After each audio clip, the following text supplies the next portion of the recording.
好，来乡亲啊，继续来看包戏大王张文治，因为违反着证交法，被判刑30年5个月。今年3月，伊弃保逃走，检调单位查出来，张文治伫限制自己的期间，有拜托着派出所的副所长帮伊签到。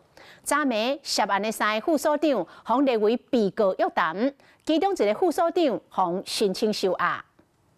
第一报啊，挂催案，暗时互调查局的警员带去北检候审。伊是信义分局三条内派出所姓李副所长，涉嫌代替针对通缉犯张文治签名，互检调约谈。问话了后，羁押禁见。当头某女子是副所长严某，共款红列贪污罪、财产来源不明的被告。 问话了后，50万高保，翁仔无被约谈，拢甲包戏大王张文治有关系。因为差 TDR 红判关30单5个月，张文治高保出来，红限制出境甲住所，要按时到派出所报到。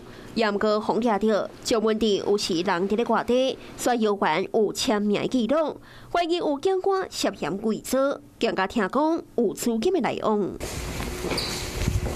张文治的司机互检方查出，敢若就是双方交付资金的中人，互检方承押。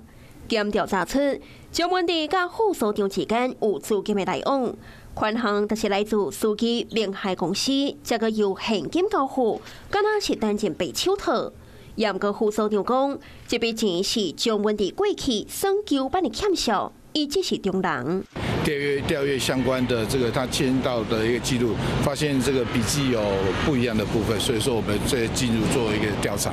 所长的部分呢，现在在等声押庭的结论，假如声押申准的话，我们就报请停止。洪社讲，张文治人已经走去到上海，严格走路的过程，听讲有警官甲到帮侦，案件拖销到派出所，检调都爱查核清楚。 Hello， 我是林仙怡。想要抢先掌握最及时的新闻资讯吗？赶快订阅、按赞、开启小铃铛，锁定华视新闻 YouTube 频道。